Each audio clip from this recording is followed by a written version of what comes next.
صالح، ويرسخ شراكة استراتيجية بين قيادة صناعية مشينية عريقة واقتصاد سعودي ينمو بثبات.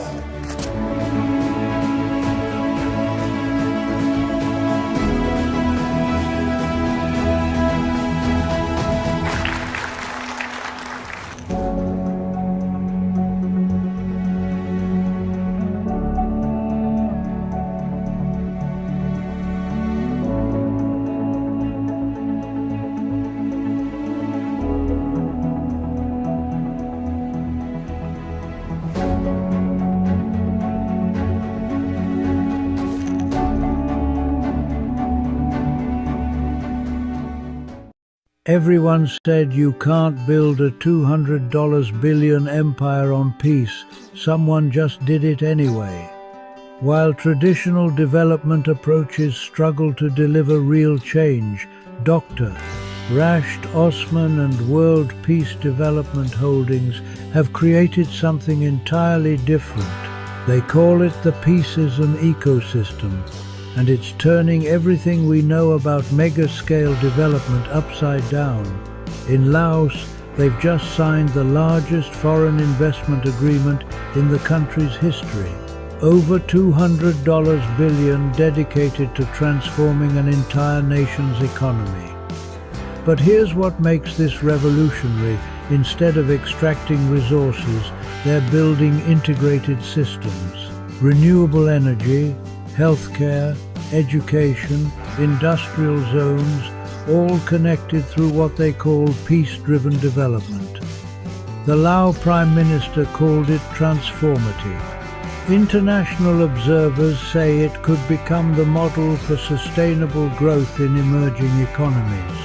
This isn't just about one country, it's about proving that peace, prosperity, and massive infrastructure can work together at unprecedented scale.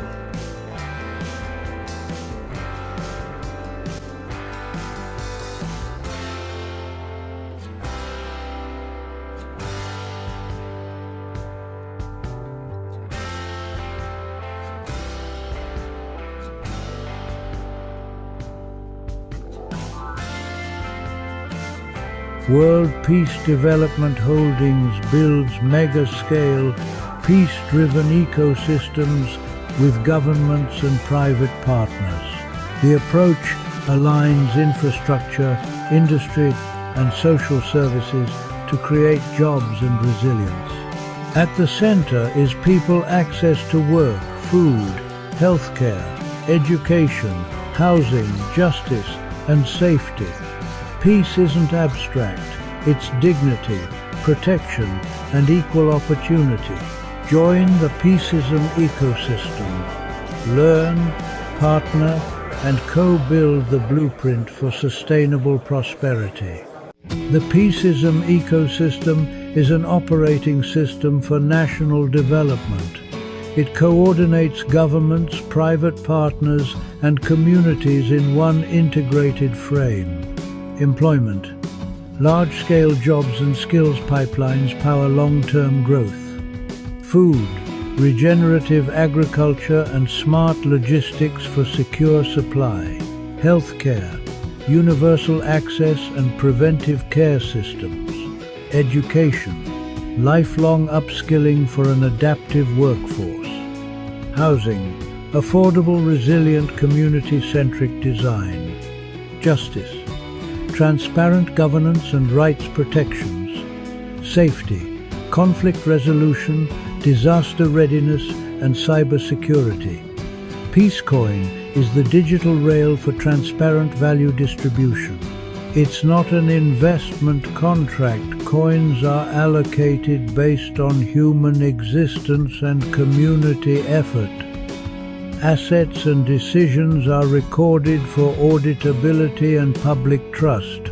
A trustee model guides decisions with clear accountability. Community voice shapes priorities and surfaces local solutions. Design is community-centric solutions built with, not for, people. Capital grows alongside forests, skills, and incomes, not at their expense. Economic security links healthcare, education, income, shelter, food, and connection. A free global series activates collaboration from jobs and food to justice and resilience. The narrative is peace first, unity of humankind, dignity without borders, because all mankind is from one family. Opportunity must be universal. Stakeholders call the Laos Partnership a transformative step for long-term growth. Observers say it could model diversified, climate-ready development. This is implementation, not optics projects, delivering measurable change. Leaders and builders join, sponsor, speak, and co-implement the next Peaceism corridors. Next, how projects sequence to create lasting jobs, resilient cities, and shared prosperity. Phase 1 strengthens energy and logistics. Phase 2 scales industry and housing. Phase 3 expands social services. Reliable power unlocks factories, hospitals, and classrooms. Renewables lower costs and build energy independence. Freight corridors and smart customs accelerate exports and reduce waste. Mobility connects workers to opportunities and markets to producers. Industrial parks anchor jobs. SME clusters localize value chains. Entrepreneur programs turn talent into enterprises. Healthcare capacity improves well-being and worker productivity. Education expands human capital and future skills. Affordable, climate-ready neighborhoods reduce displacement risk. Public safety and social connection strengthen peace. E-services cut friction and corruption, increasing trust. Justice systems emphasize fairness and reintegration. A new job raises an entire household. Digital tools stabilize income and reduce waste. Connectivity multiplies value across sectors. Peace thrives where everyone belongs. Basic needs are engineered into the plan. Thanks to the peace ecosystem, I found support and community, especially in healthcare. It's a game changer. Blockchain opened doors to jobs and resources I never imagined. It's empowering.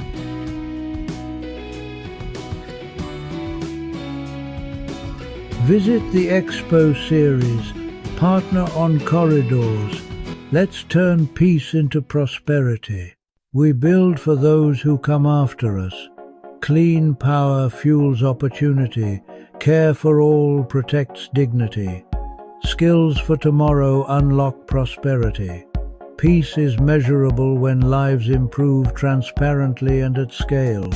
Leaders, innovators, and communities, your seat at the table is ready.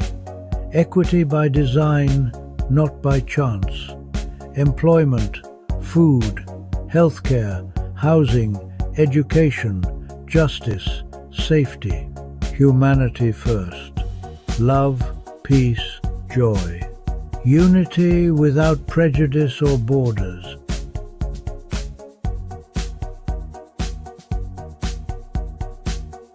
From river valleys to smart cities, the future is being built. World Peace Development Holdings, building a sustainable future through the Peaceism ecosystem. Subscribe, share, and join the mission. Peace is a plan and a platform. Let's build it together. My world shattered that night. Someone broke into my home, the one place I thought was safe. They took things, yes, but they took more than that. They stole my peace of mind. Every creak of the floorboards makes me jump. I look at my neighbors and wonder if I can trust them. I feel a deep ache in my chest, anger, fear. The police came, they wrote a report, charges, court dates. But no one asked me what I needed. No one asked how to make the fear stop. I need to understand why this happened to me. I need to know if the person who did this sees the damage they caused. Do they know I lie awake at night? Do they know I am afraid in my own house? I need them to hear my voice. I need them to see my face. I need them to understand the harm they created. Punishment alone feels empty. It will not give me back my sense of safety. It will not answer the questions that haunt my quiet moments. I need something more. I need a way to heal from this wound, not just a way to punish the person who inflicted it. I hope to put the pieces of my life back together. I hope to feel safe again in my own home. I want to believe people can change, that harm can be repaired. Maybe if the person who did this could hear my story, something would shift. Maybe if they had to face the real-life consequences of their actions, not just a judge in a robe, they would understand. I am not looking for revenge. I am looking for repair. I am searching for a path that leads away from this constant fear and toward a place of healing and restored trust. This desire for something more than punishment is where restorative justice begins. It starts with the voice of the person who was harmed. It listens to their needs for safety, for truth, and for repair. It recognizes that when a wrong is done, it creates obligations, unpacking the core ideas. Restorative justice is a different way of thinking about crime and conflict. The usual justice system asks 3 questions. What law was broken? Who broke it? What punishment do they deserve? This approach focuses on rules and punishment. It often leaves the victim on the sidelines. The offender is defined by their worst act. The community watches from a distance as the formal system takes over. Restorative justice asks a different set of questions. Who has been hurt? What are their needs? Whose obligation is it to meet those needs? This changes everything. The focus shifts from broken laws to harmed people and broken relationships. The goal isn't just punishment. It's repairing the harm as much as possible. Healing for the victim. Accountability for the offender, peace for the community. This approach is built on a few simple but powerful ideas. The first idea, harm creates obligations.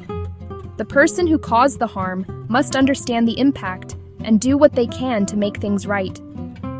The second idea, victims should have a voice, a right to be heard, to ask questions, to say what they need to heal. The third idea, the community has a role. Supporting both parties. Upholding respect. Upholding safety. Ultimately, restorative justice restores balance. Restore the person harmed to security. Restore them to dignity. Safety is the most important rule in restorative justice. Without a deep and unwavering commitment to safety, the process cannot work. It can even cause more harm.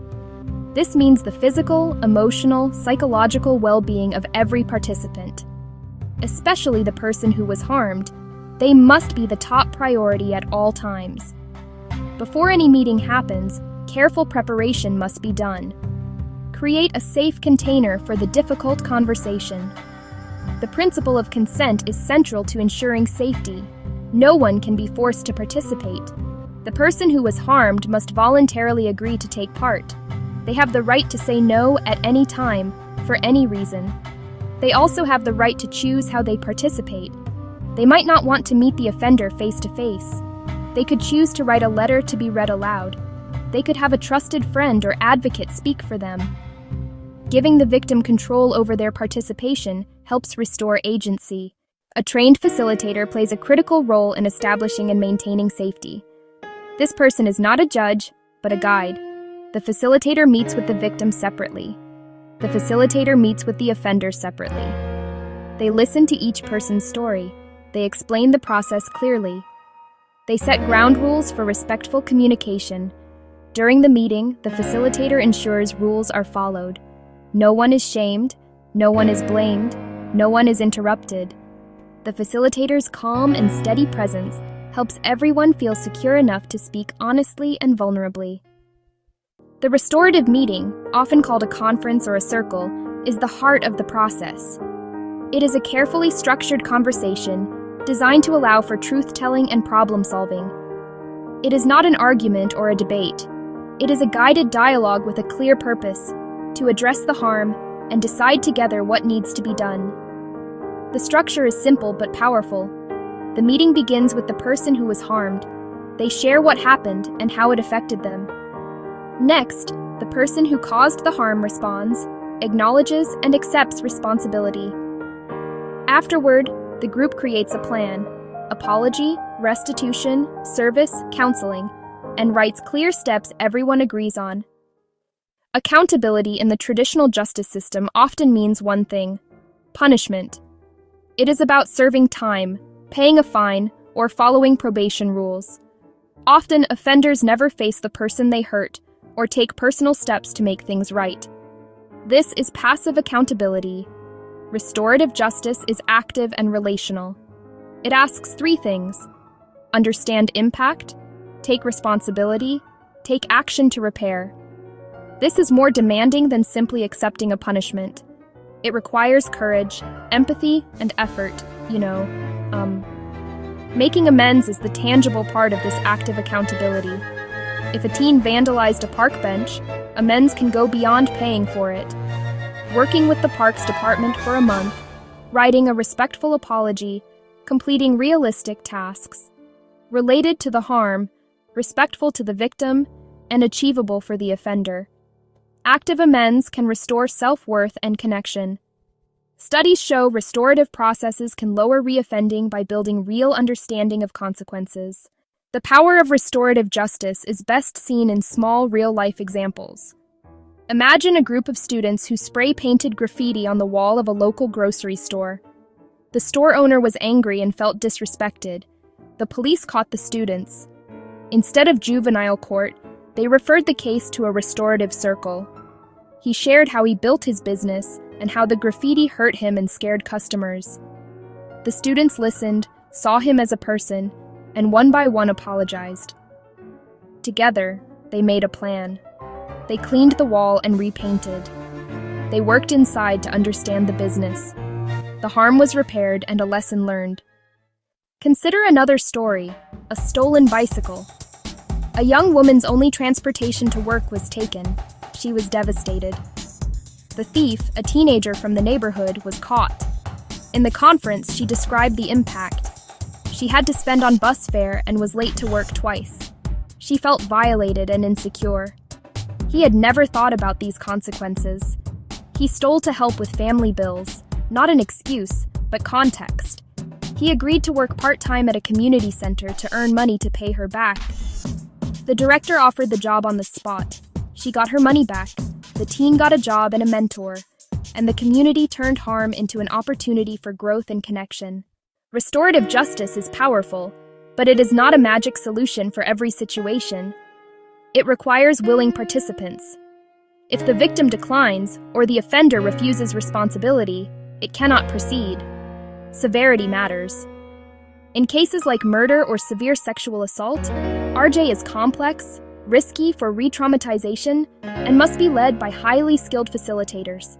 Successful dialogues exist, but are rare. Many programs start with property crime and minor assaults to build trust. Implementing RJ needs training, education, funding, patience, long-term commitment. Access must be equitable, regardless of race, income, or background. The journey toward a more restorative world begins with small, intentional steps. It starts not in a courtroom, but in neighborhoods, schools, families. The first step is to start talking about these ideas. Ask leaders what they're doing to address conflict in ways that repair harm. Build skills, listen better, ask open questions, learn facilitation. Start small, focus on a clear need, train committed community members.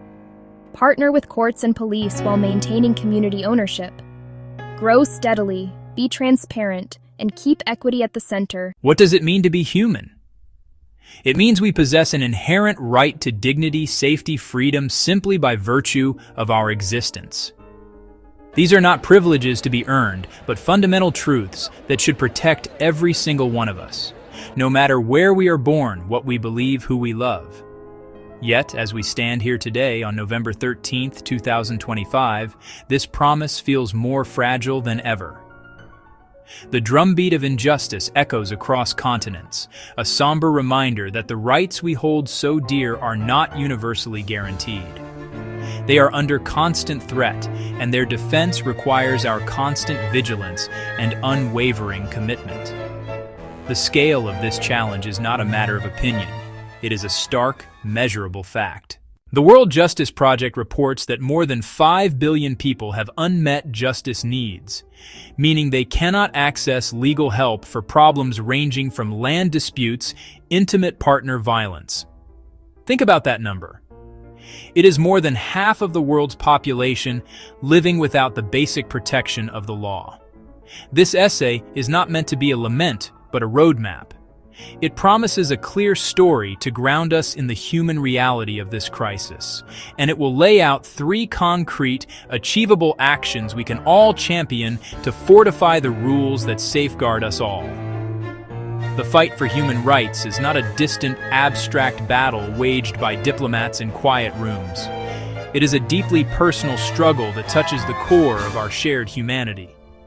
It is about ensuring a young girl can go to school without fear, that a journalist can report the truth without facing persecution, and that a family can access clean water and health care without being turned away. Before we can strengthen something, we must first understand what it is. So, what exactly are these human rights frameworks we speak of? Imagine them as a blueprint for a safe and just society. They are the intricate and interconnected web of rules, laws, institutions, systems designed specifically to protect the fundamental dignity and freedom of every individual.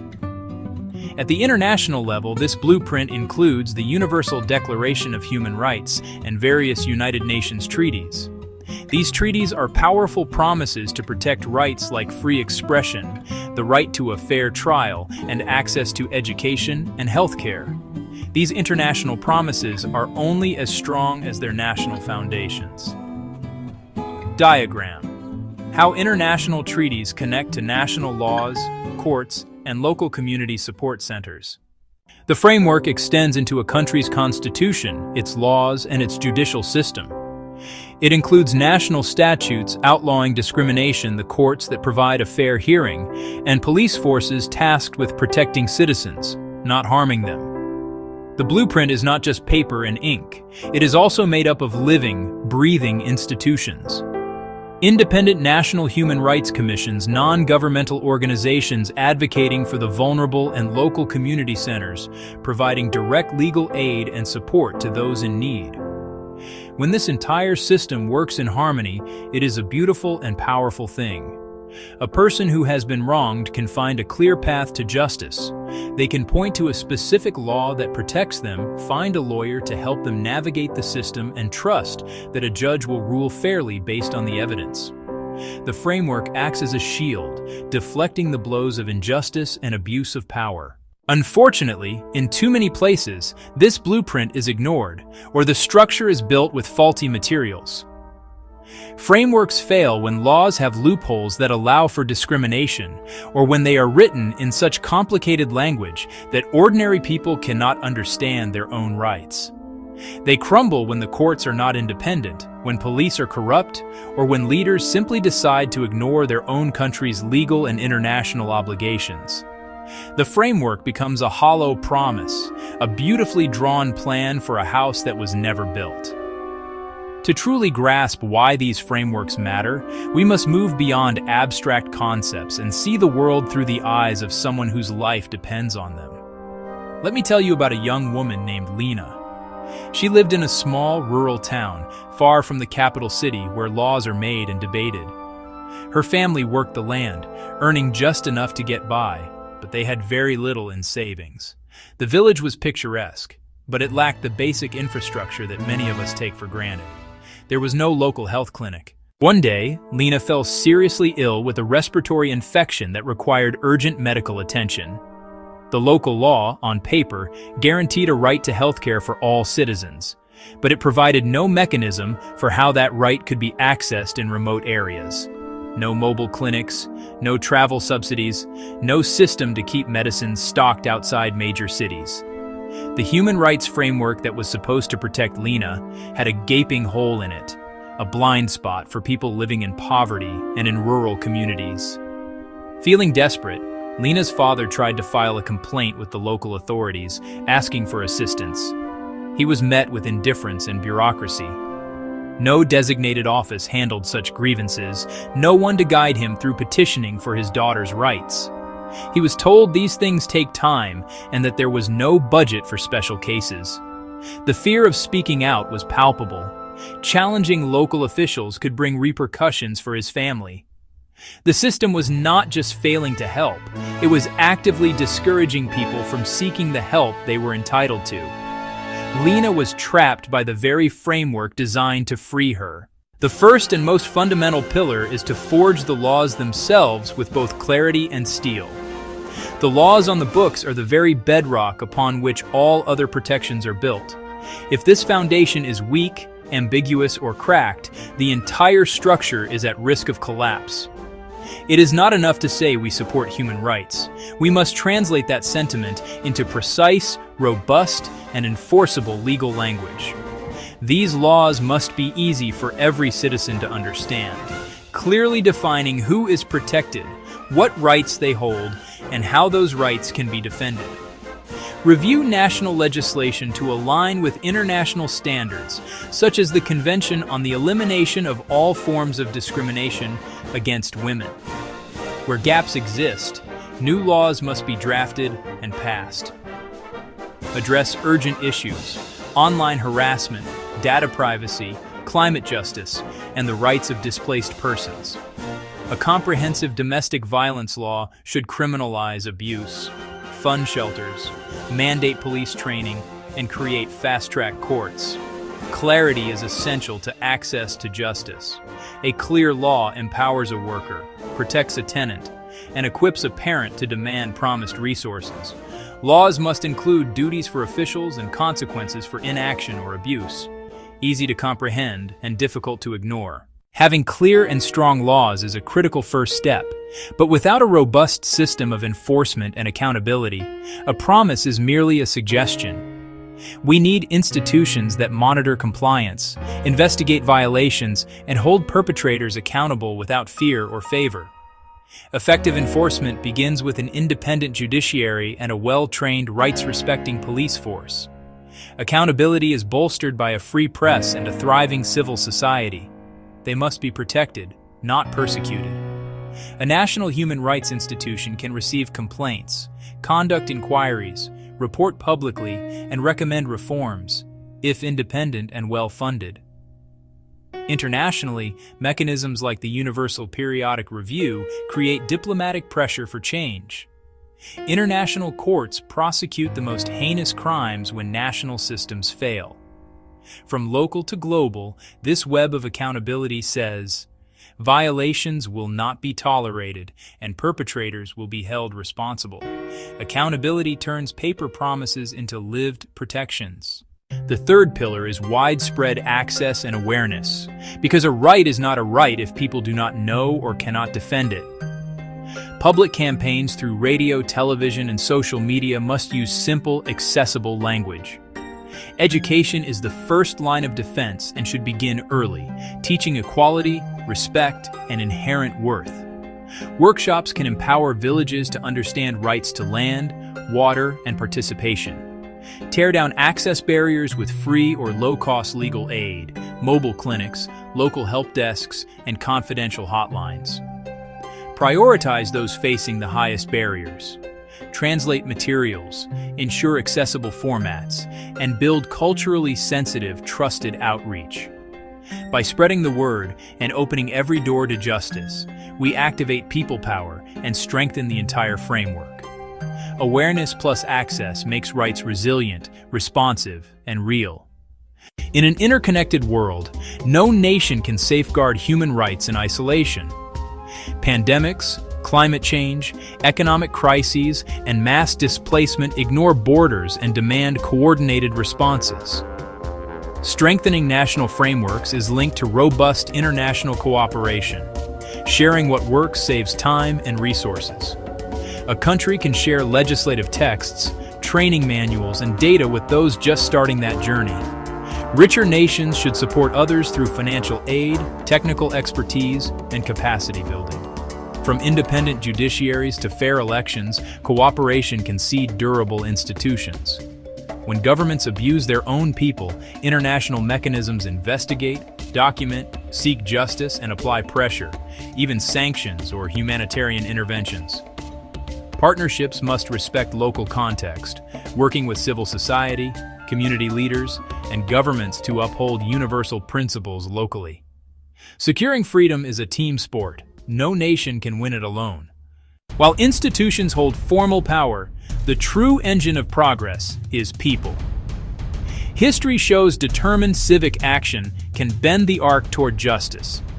In our connected age, the actions of individuals, multiplied by millions, become unstoppable. Students use social media to organize peaceful protests and capture global attention. Local groups document harms and lobby for stronger regulations. Grassroots organizations fill gaps and advocate for reform. Stay informed, share knowledge, sign petitions, donate, and choose ethical supply chains. Volunteer, demonstrate peacefully, and, most importantly, vote to hold leaders accountable. The power is in our hands. We must choose to use it. We have journeyed through the architecture of freedom, from the abstract blueprint of international treaties to the deeply personal story of Lena, whose life hung in the balance of a failing system.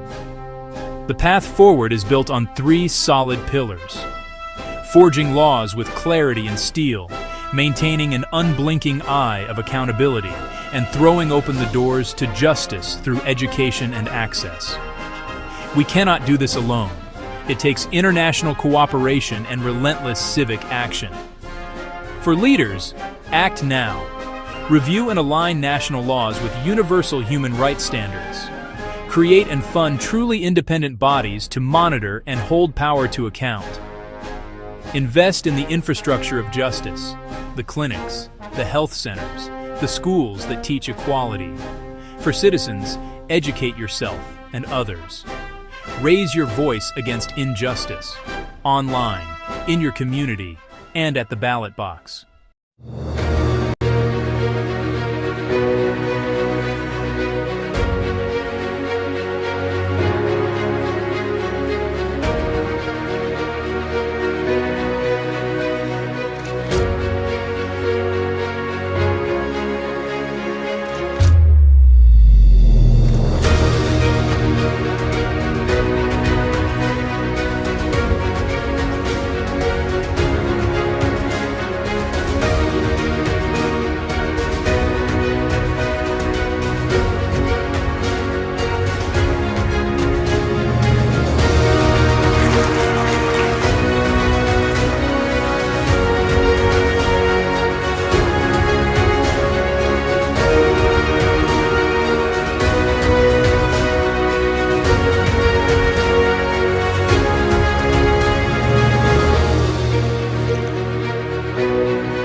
Section 1.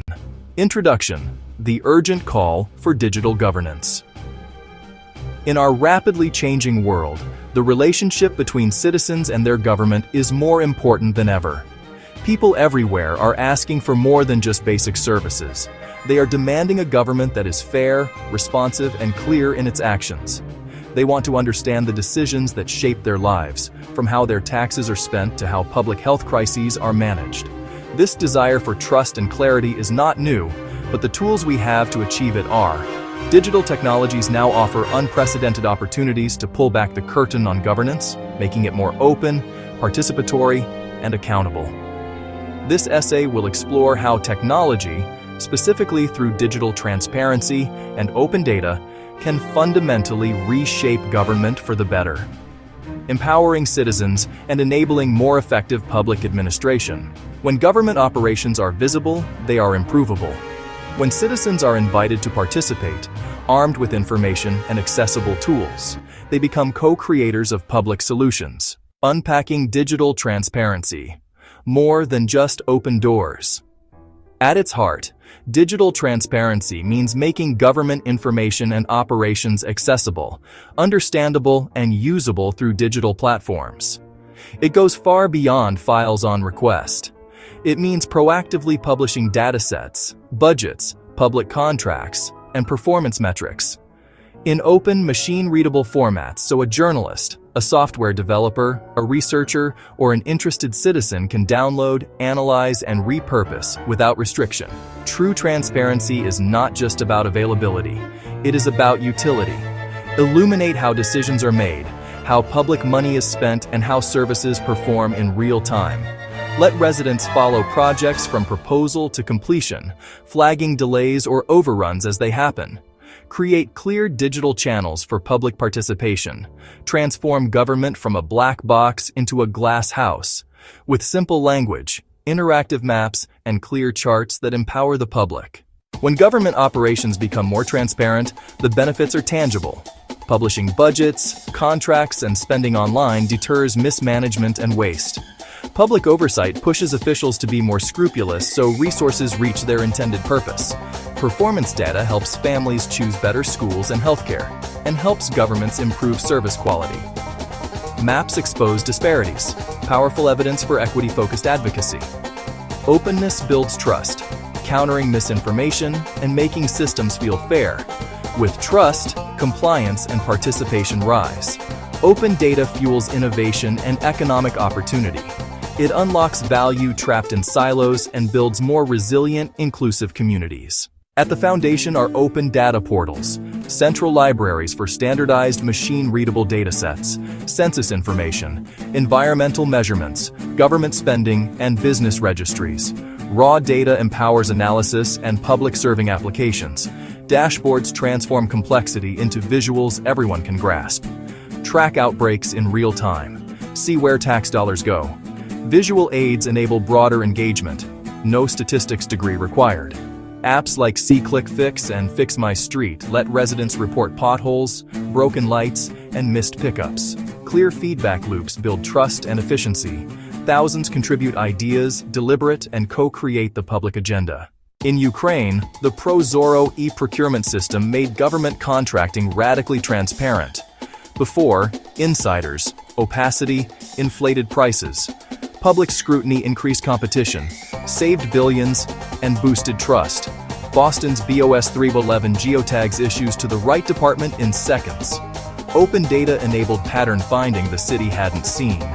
Insights drove proactive deployments and faster repairs. Open data created a common picture for coordinated response, directing resources where needed and slowing spread. Communities found links between broken streetlights and crime spikes. Data to impact, open data, civic analysis, and advocacy delivered safer neighborhoods. Tools must be designed with empathy for the people who use them. Simple, intuitive, accessible. Use plain language and visuals that translate complex ideas into everyday meaning. Explain capital expenditure through concrete outcomes, not accounting terms. Design mobile first and responsive. Many rely on phones as their only internet.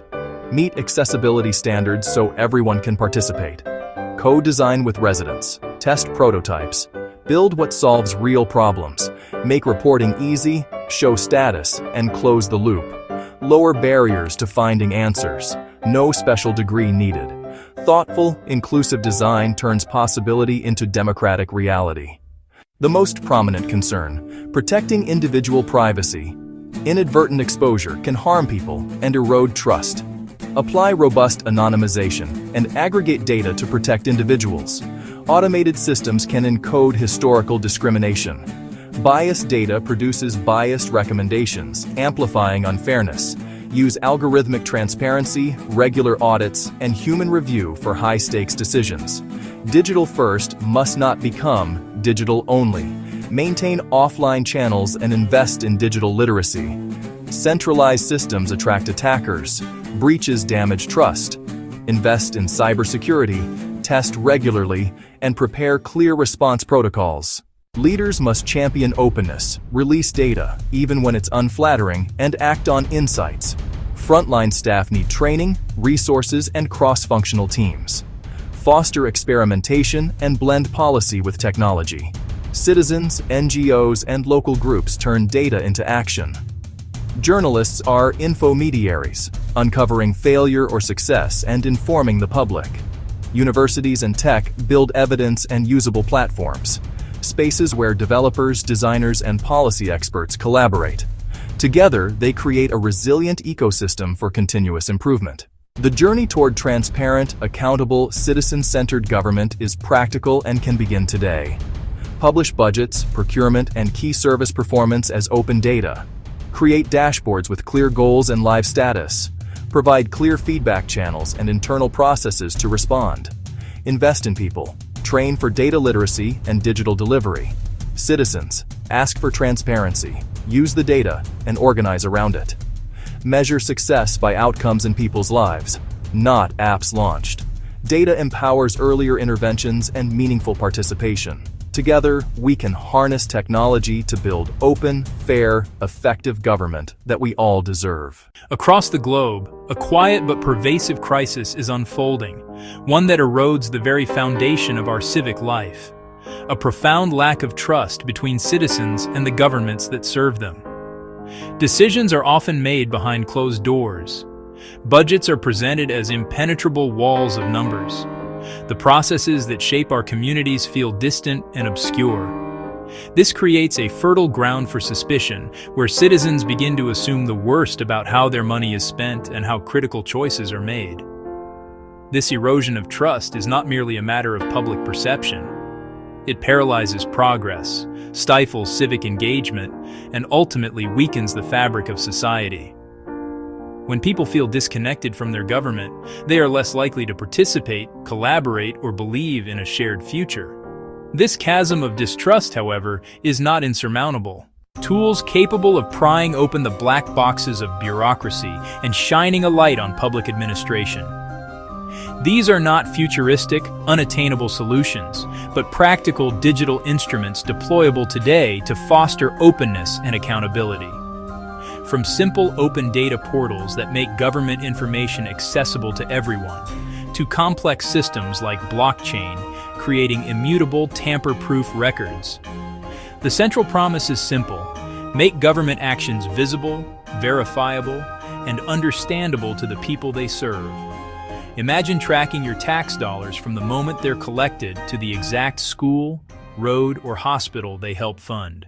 This essay will show how digital tools and blockchain can dismantle walls of opacity, use real-world examples to prove their power, and provide a roadmap for leaders and citizens to build honest, responsive, trustworthy governments. The journey to transparency is not just a technical upgrade, it's a fundamental rebalancing of power. By making information universally accessible and processes verifiable, technology empowers citizens to be active participants instead of passive recipients. It turns governance from a monologue into a dynamic dialogue between people and elected officials. This shift restores faith in public institutions and ensures they work for the collective good. The ultimate goal: honesty as an ingrained, verifiable feature of government. The path to a more transparent government does not require a sudden, massive leap into complex, untested technologies. Instead, it begins with simple, intuitive, widely available tools designed to make public information accessible to all. The most fundamental of these is the Open Data Portal. Think of this as a digital public library. City budgets, public employee salaries, crime statistics, business licenses, published in a clean, organized, machine-readable format. Instead of being locked in cabinets or buried in convoluted PDFs, this information is available for anyone to download, analyze, and repurpose, free of charge. These portals are catalysts for civic engagement and accountability. Journalists can uncover waste or corruption. Entrepreneurs can build helpful apps. Researchers can propose better policies. Beyond static data, digital tools can bring the very processes of governance into the public square. Live streaming city council meetings and public hearings on platforms like YouTube and Facebook removes physical barriers to participation.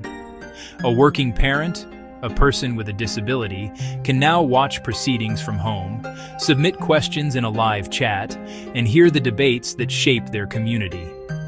Similarly, online feedback platforms and participatory budgeting tools allow citizens to propose ideas, report issues, and vote on how a portion of the public budget should be spent, transforming them from passive observers into active collaborators. While open data portals make information available, they do not guarantee accuracy or that data hasn't been tampered with. A government could alter a database to hide facts or change a digital record to favor a party. This is where blockchain offers a revolutionary solution. At its core, a blockchain is a shared, distributed digital ledger, thousands of identical linked notebooks across a network. New entries are broadcast, verified by participants, then added as a block to the chain.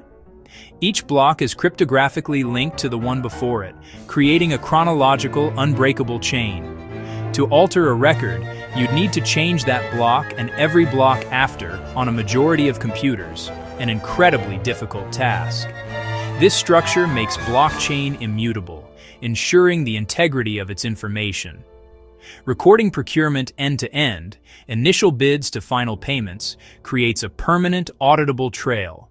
No secret bid edits, no hidden favors without a footprint.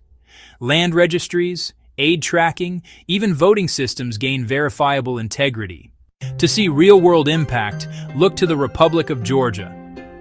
After independence, property rights were insecure, bureaucratic, slow, and vulnerable to corruption and fraud. Citizens faced opaque processes, disputes, and low confidence, stifling investment and development. In 2016, NAPR partnered with Bitfury to anchor the digital land registry to a secure, private blockchain. They augmented, not replaced, the database, using blockchain as a secondary verification layer. Transaction essentials, sales, inheritance, were hashed and recorded on-chain. A unique hash created a permanent, time-stamped, tamper-proof record, independent of the central database. People received receipts linking to the blockchain record, enabling independent verification of ownership. Confidence rose, fraud risk dropped, and registration became faster and cheaper. Georgia shows that incremental integration can secure rights, reduce corruption, and stabilize the business environment, delivering a more honest government. While digital tools and blockchain offer immense potential, it would be naive to view them as a magic bullet. The digital divide, connectivity, skills, devices, can exclude the most vulnerable. Moving services exclusively online without equity risks a new form of exclusion. Bureaucratic inertia and fear of scrutiny resist radical transparency. Some resist because openness disrupts entrenched interests. Building secure portals and robust blockchain apps requires investment, development, infrastructure, security, and ongoing maintenance and staffing. Smaller municipalities may lack budget and skilled teams, risking digital ghost towns. A polished portal can still be a veneer. Cherry-picked releases hide controversy. Bad blockchain design can legitimize bad data. Technology is a tool. Without honest intent, legal access frameworks, and a watchful civil society, advanced systems can serve control rather than empowerment. Address the digital divide. Invest in connectivity and create access points in libraries, community centers, and government offices. Commit to digital literacy so everyone can find, understand, and use public information. Start small, scale smart, pick visible, high-impact pilots like broken sidewalks where data is straightforward. Demonstrate success, prove value, and win over skeptics. Iterate based on real-world use before a wider rollout. Implement robust governance, anonymize data, publish clear privacy policies, empower independent oversight. Build privacy by design so verification doesn't expose personal details. Pair tech with strong FOI laws and a vibrant ecosystem. Journalists, academics, watchdogs, via grants and civic hackathons. Ensure data is used to scrutinize action and drive positive change. Transparency requires unwavering leadership. Leaders must champion a clear vision for an open, honest, collaborative government. Make public commitments and weave transparency into policies and communications. Fund portals, training, and pilot projects. Frame as investments in efficiency, development, and trust. Transparent procurement reduces fraud and boosts competition. Identify innovators, give them cover to experiment, celebrate wins, and formalize roles like an Office of Innovation or a Chief Data Officer. Be accountable, share successes and failures, use data to engage the public in fixing problems. Model a culture where data drives learning, not blame. Leaders must build the political and cultural infrastructure where transparency can flourish. Technology can open the doors of government, but citizens must walk through them. The promise of honesty is a two-way street requiring an engaged citizenry. Pay attention, visit the Open Data Portal, explore the interactive budget, tune into council live streams. Public attention signals that transparency is valued and actions are watched. Use feedback apps to report problems. Submit ideas and vote for neighborhood improvements. Be a watchdog. Anyone can analyze public data to drive change. With technical skills, build apps and do deep dive analyses at meetups. Advocate for stronger FOI laws, digital access, and user-friendly tools. Bottom-up pressure creates political will when citizens demand and responsibly use transparency. The distrust separating citizens and governments is not irreversible. With intention, courage, and smart application of technology, it can be repaired. Simple tools make government visible and understandable. Cryptographic security provides unbreakable integrity, verifiable by all. Together, these tools lead to a government that is more efficient and more honest. But the journey faces human challenges. The digital divide, institutional inertia, superficial implementation. Leaders must champion, resource, cultivate openness, pilot, learn, and protect privacy. Citizens must use the tools to scrutinize budgets, report problems, contribute ideas, and hold officials accountable. An open government is only as powerful as the engagement it inspires. Technology is not the savior, but it is our most powerful tool to build open, accountable, and trustworthy governments worthy of a thriving 21st century democracy. We all carry stories inside of us, moments that shape who we are and how we see the world. But some stories are heavier than they should be, weighed down not by personal choice, but by the silent, grinding gears of a system that wasn't built for everyone. Let me share a story with you, one that happens every single day in towns just like yours. Maria is a mother, a hard worker, a woman doing everything she can to build a life for her family. She works 2 jobs, juggling schedules and responsibilities with grace. One morning, her child wakes with a fever. It's that feeling every parent knows, that sudden drop in your stomach. Maria knows she needs to stay home, but when she calls her boss, the answer is a cold, simple no. No paid time off, no flexibility. She loses a day's pay, a crucial loss for her tight budget, and her child misses a day of school, falling a little further behind. This small moment creates a ripple effect, a cascade of consequences a fairer system would have prevented. The system, workplace rules, the school's lack of support, didn't have the capacity for compassion or the flexibility to account for real life.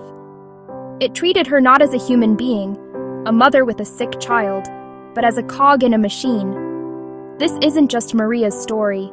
So many feel unseen by structures meant to provide stability. We have to ask, how can we allow this to be the story we tell? Now, let me tell you about James. He lives a few doors down from Maria, and his story unfolds in the halls of a courthouse. He is there to sign papers that hold the future of his home. Dense language, a maze of jargon he's never seen. James is a smart man who didn't have the chance to finish high school. He feels shame and confusion as the clerk speaks a foreign language of law. Fearing he will look foolish, he just signs where he is told. It is a signature under duress of confusion, and it will cost him his home. He is left adrift, let down by a system that failed to communicate. These are not just sad anecdotes, they are evidence. Proof that our rules, laws, schools, courts, hospitals, and jobs are not always safety nets. For many, they are mazes with dead ends and hidden traps. They can hurt people, break spirits, and steal futures.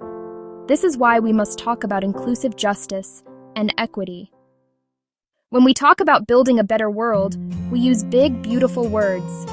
Justice, equity, inclusion. What do these words truly mean in our everyday lives? Bring them down from the clouds and into our hearts. Justice is fairness, dignity, and an equal opportunity to succeed. The promise that rules apply to everyone in the same way. Not revenge or punishment, balance and restoration. Equality gives the same thing. Equity gives what each person needs to thrive. We don't all start from the same place. Inclusion ensures every voice is heard and every person belongs. Many move through the world unaware of walls surrounding others. For some, barriers are invisible. For millions, Maria, James. One of the highest walls is complicated language. Jargon in legal documents, medical forms, sites, and notices excludes many. Different education, learning disabilities, English as a second language. When you can't understand info about health, home, or freedom, you're at a disadvantage. Clear, simple language is respect, opening a door long locked. Access matters, distance to services, ramps, elevators, internet, devices, skills. True accessibility meets people where they are with multiple pathways. Step 2, clarity, kindness, and open doors. Rewrite every touchpoint. Forms, websites, signs, letters. Make it simple, clear, respectful, for moments of stress. Short sentences, everyday words, warm tone, helpful icons, translations. A well-designed form is an act of kindness. Open our doors, physical and digital accessibility. Offer evening, weekend hours, even mobile service vans. Provide online simplicity, and always a non-digital alternative with a real, well-staffed phone line.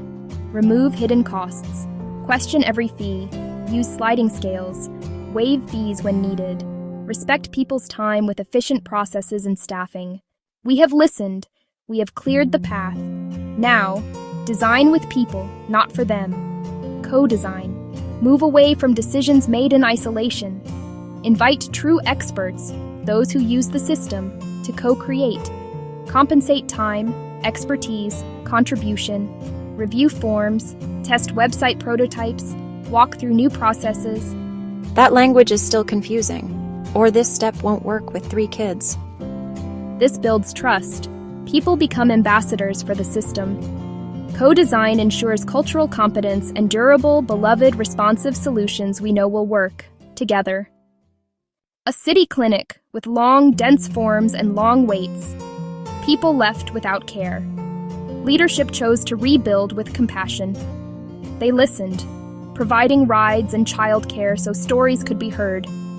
Former patients, advocates, nurses, administrators, paid as experts. One-page forms, large print, icons, top languages. Bus stop added, Warm waiting room, kids' corner. Deep training and a new role, patient guide. No-shows dropped 40%. Satisfaction soared. The clinic became a place of healing and trust. A new administrator listened, then convened tenants, landlords, legal aid, and clerks to co-design. Simplified forms and plain language guides explaining each step. Weekly workshops, guides online and printed by the thousands. Tracking showed more people accessed legal help and negotiated solutions that kept them housed. No longer just a court of law, it became a court of justice. This path works because it centers people and their humanity. It addresses root causes, clarity, cost, access, rather than symptoms. Listening empowers. Co-design heals. Trust creates resilient systems that adapt with the community. Ultimately, this path succeeds because it is built on a foundation of love. Love is seeing humanity, listening to painful truths, and sharing power. With active, courageous love, systems stop being cold machines. They become living expressions of our commitment to one another. Feeling overwhelmed is natural, but change begins close to home. Small, intentional choices, every day. Look for clarity, welcome, and listen for stories of frustration. Offer to help, one person at a time. Ask institutions for plain guides. Vote for equity. Support legal aid. Hold the image. Maria can take a sick day. James finds a helping hand. One story, one conversation, one small change at a time. Trust is built when systems are fair. Communities flourish when people feel supported.